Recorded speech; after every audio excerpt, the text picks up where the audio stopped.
great, you know what you're trying to achieve in all phases of the game so well that you force the other team to change.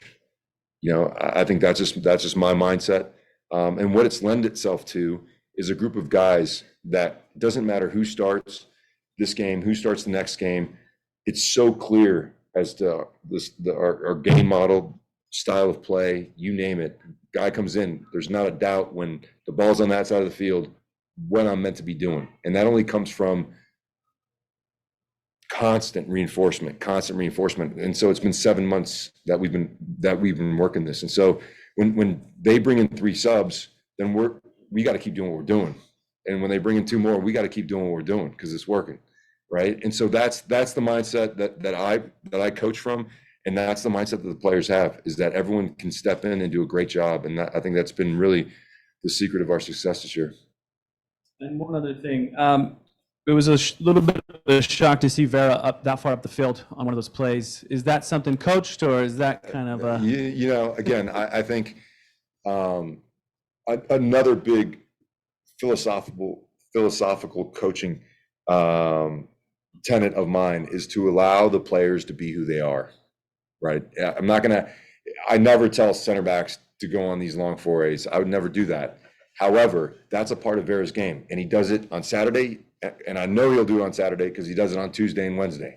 And then okay, so he likes to do that. So then how do we just have to make sure one of our midfielders holds in a good position. So instead of taking away what Chicho does, what Vera does, what any of the guys do, it's really how do we work around their strengths, not take away because again, I think this game has to be played with joy. And if a coach is saying, no, don't do that, then it's like, oh, what am I doing this for? And so that's the way he expresses himself. And this week in training, he went on like a 70-yard jaunt and buried it upper 90. So I'd be silly as a coach to say not to do that, having seen what I've seen this week. Felicidades. This is going to be in Spanish, okay? Thank you. Pablo, ya te preguntaron todo, así que te voy a hacer otra pregunta. El siguiente partido tiene una historia con el Real Soleil y su pasado. El sentimiento que hay en el público es grande. ¿Hay un sentimiento parecido contigo y con los jugadores? ¿Han hablado de eso? ¿Conocen del pasado y la historia del Real Soleil con el Monterrey? Sí, yo conozco la historia. Era un partido donde podían ganar el Champions contra Monterrey. Pero para mí siempre es otro partido para mejorar.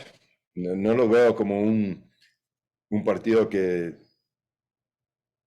no podemos ganar la Copa ganando con este partido. Tenemos que ganar este partido y seguir para adelante. O sea, vamos a mirar muchos videos el lunes sobre Monterrey. Sabemos que andan muy bien en la Liga MX y que siempre tienen un grande historia y son un equipo muy grande. Creo que están número 1 en el CONCACAF de todos los clubes en CONCACAF y sabemos que va a ser un desafío grande, pero tengo mucha confianza en nuestro grupo y espero que jugamos un buen partido y sacamos un buen resultado.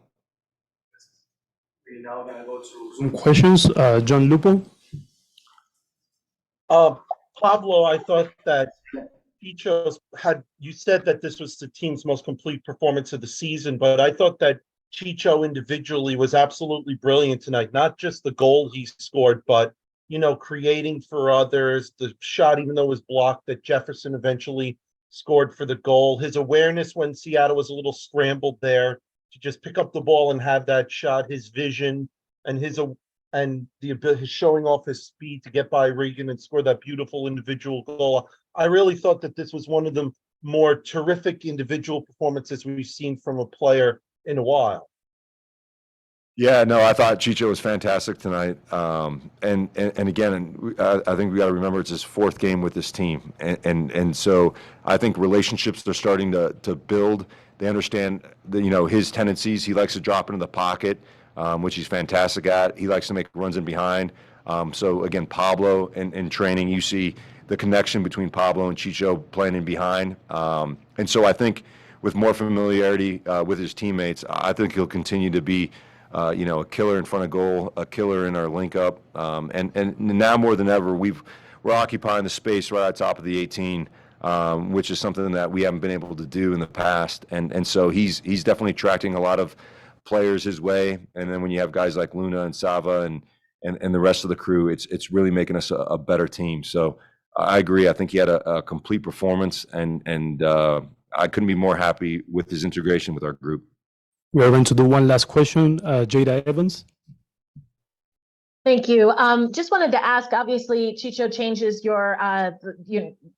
your team completely, but at the same time, you guys have also played very well against the Sounders at home. Does that factor in at all, or as far as the lead up, or a game like this could be tricky in a sense that you've had such strong success against them, and then expect to have that again, basically?